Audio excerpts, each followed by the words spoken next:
the war between the Bible and the Koran. The Bible and the Koran will continue to profoundly influence human events, both good and bad. Both Christians and Muslims have one clear thing in common. They are people of the sacred book. Both carry the mission of preaching the holy word, trying to spread the Bible and the Koran to many hearts and hands everywhere.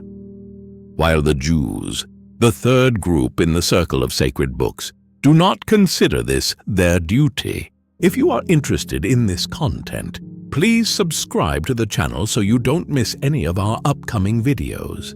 Missionary activities are not simple. The Bible is densely packed with nearly 800,000 words, with many lengthy narratives about the origin of creation. Meanwhile, the Koran is only about 4/5 the length of the New Testament, but is sometimes considered more difficult to access. Edward Gibbon expressed dissatisfaction with its disconnected fragments of doctrine and maxims.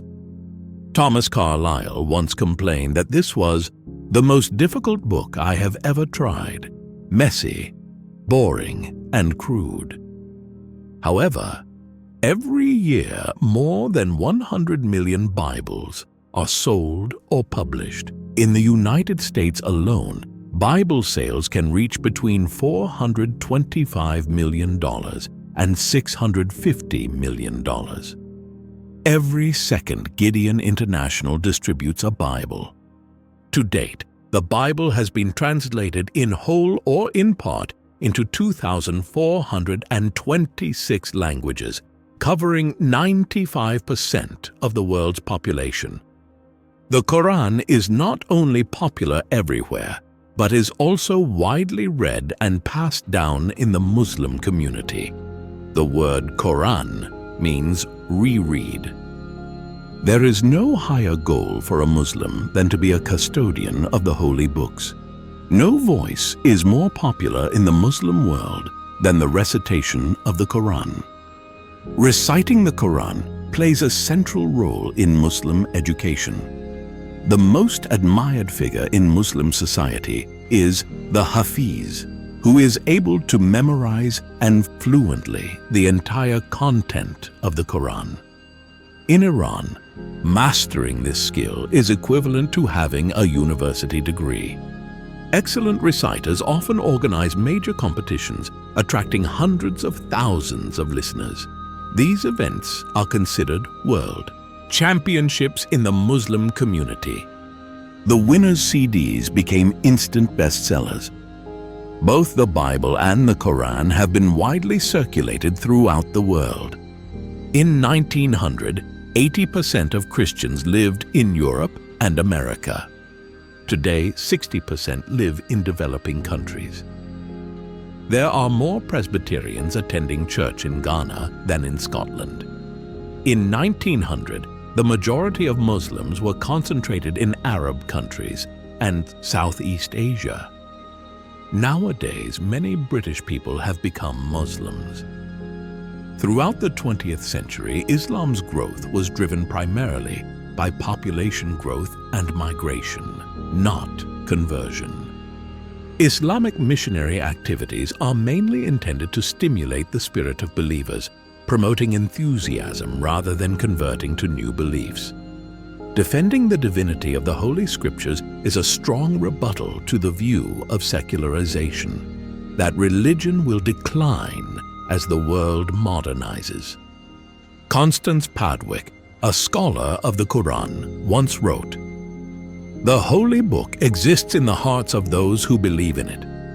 For them, it is not just text or words, but a sacred fire burning brightly with God." This also applies to the Bible. Ask the question, why are Christians and Muslims today successful in spreading the holy word everywhere? And in the competition between the holy books, who will win? Perhaps the world's two largest religions prevailed when they brought the holy Scriptures into the hands and hearts of people. The answer to the first question is that both Christians and Muslims skillfully used modern tools such as globalization, technology, and increased wealth to aid in the spread of the Holy Scriptures. "Give me Scotland, or I die," John Knox once exclaimed. Today, faithful believers turn to the whole world. The combination of globalization and increased wealth seems to be a gold mine for both religions. South Korea is currently the country with the most Christian missionaries per capita, the largest Bible publishers in Brazil and Korea. A global network of 140 national and regional Bible societies are joining forces to achieve the goal of putting a Bible in every person's hand. The American Bible Society, the largest of many, has published more than 50 million Bibles in China. Saudi oil resources fueled the spread of the Koran. The kingdom publishes about 30 million copies of the Koran each year, and under the auspices of the Muslim World League or individual billionaires, distribute them through vast networks of mosques, Islamic societies, and even through embassies. Visit freekoran.com and you can get a free prayer book for a few weeks. Saudi funding to publish the Quran and its efforts to promote understanding of Islam through its literary text may not directly affect Christians or those who have been ostracized. However, this has increased the importance of Islamic teachings, deepening the divide between Christians and Muslims. For example, traditional Islamic teachings often emphasize portions of the Quran that affirm the value of the Christian Gospels and the Jewish Torah as important revelations from God, as roadmaps to salvation. But under tougher Saudi influence, some views assert that since Muhammad received the final revelation, Christianity and Judaism have no longer had the power to save. Muslim migrants and Muslim missionaries brought this faith to previously unreached areas. Tablighi Jamaat, a global network of part-time preachers who wear white robes and leather sandals, move in small groups to preach the holy word. Their annual gatherings in India and Pakistan attract hundreds of thousands of attendees. Technology has become a powerful supporter of the Holy Scriptures.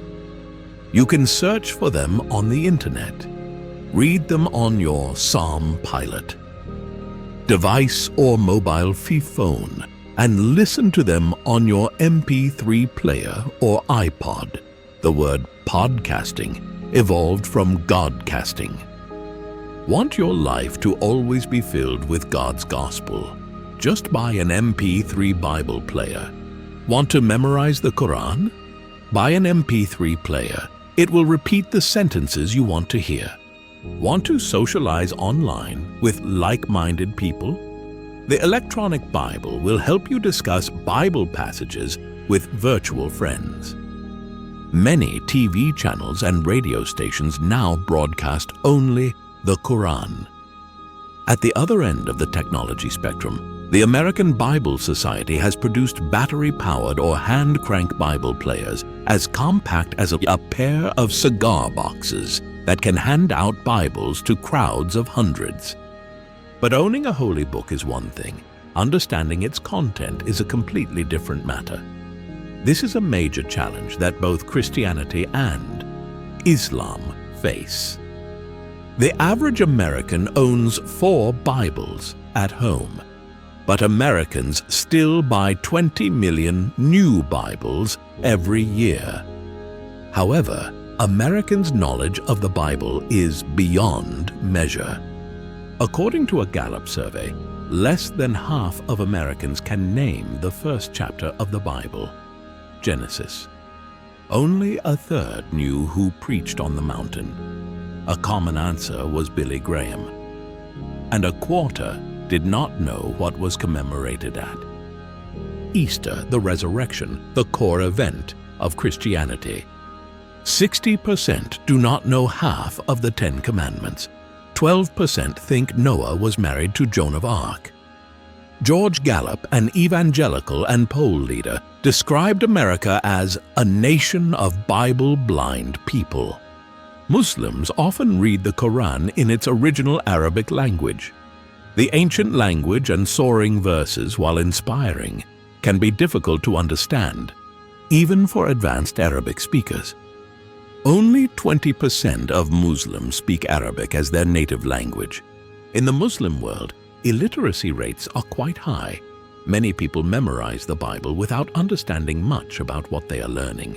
It is important to remember this when considering who would win in the battle between the scriptures.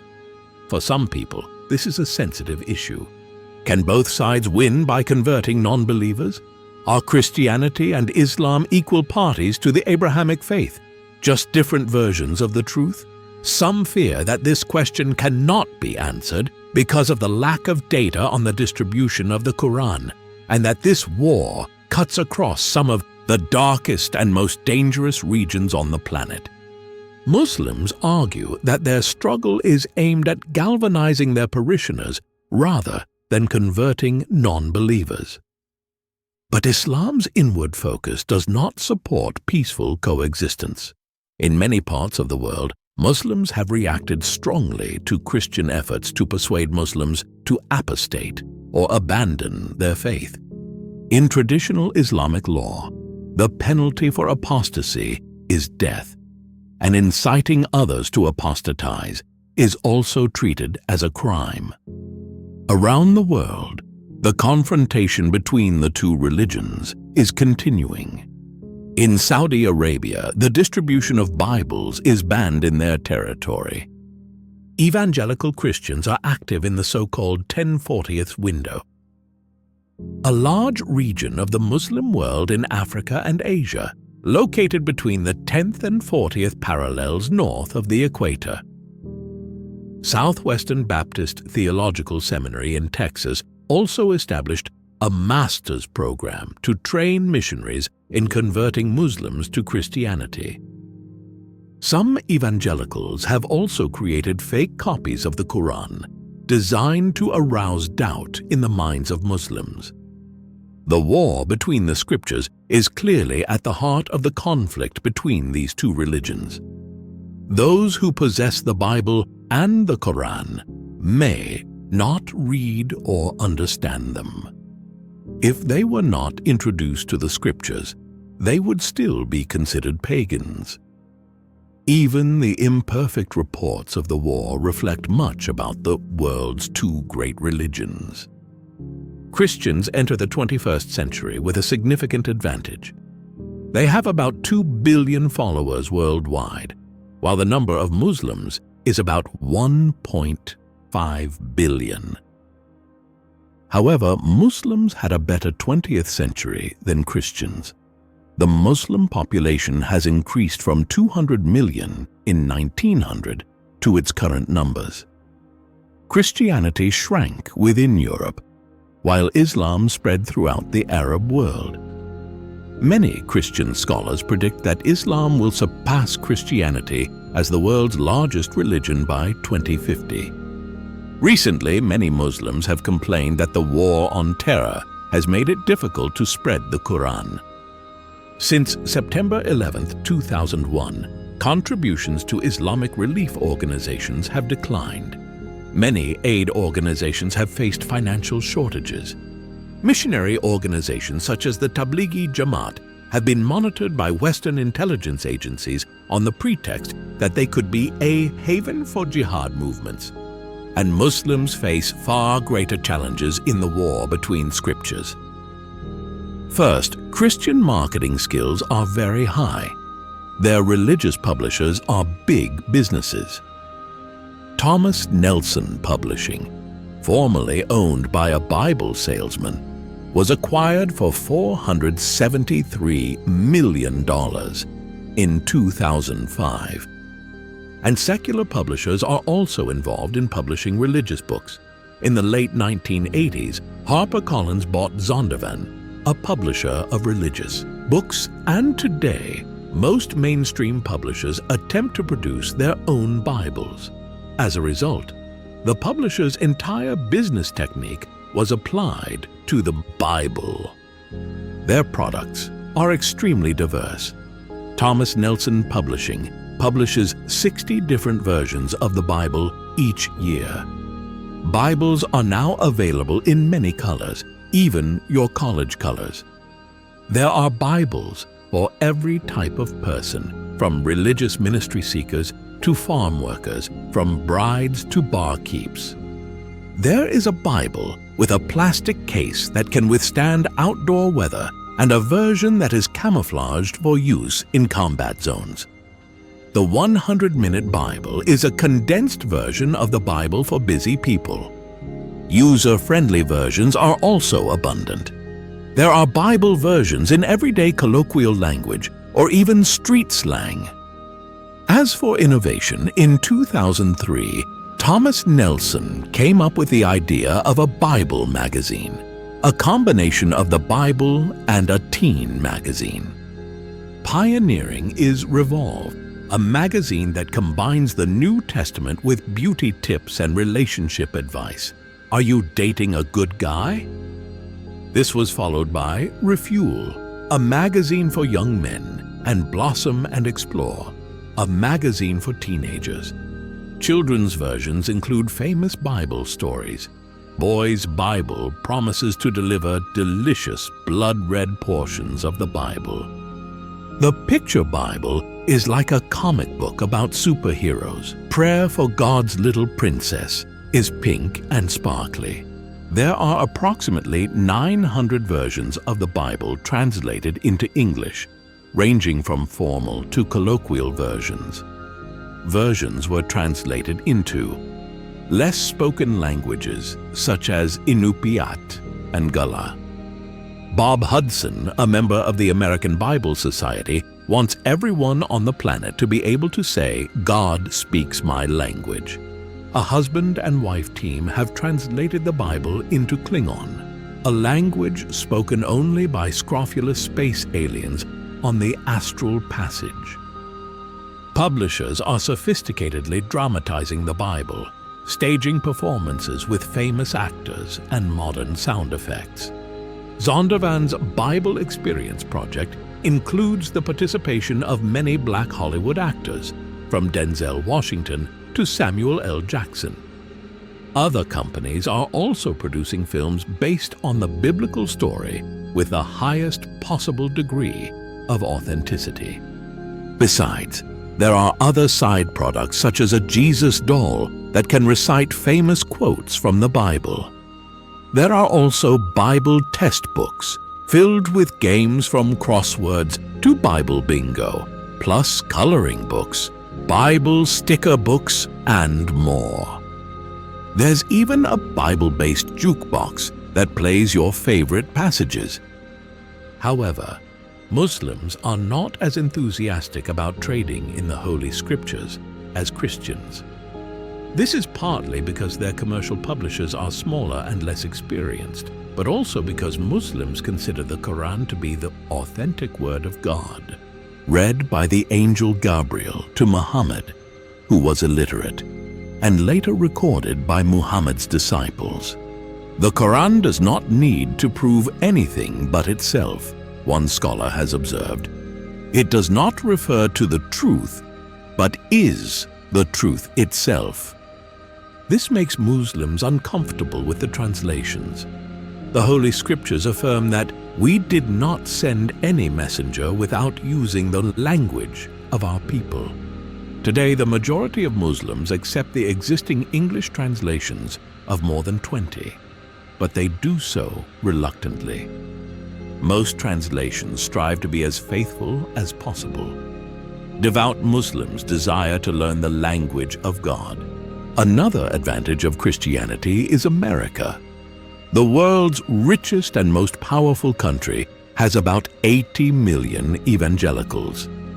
America supports more missionary groups, promotional organizations, and global publishers than any other country.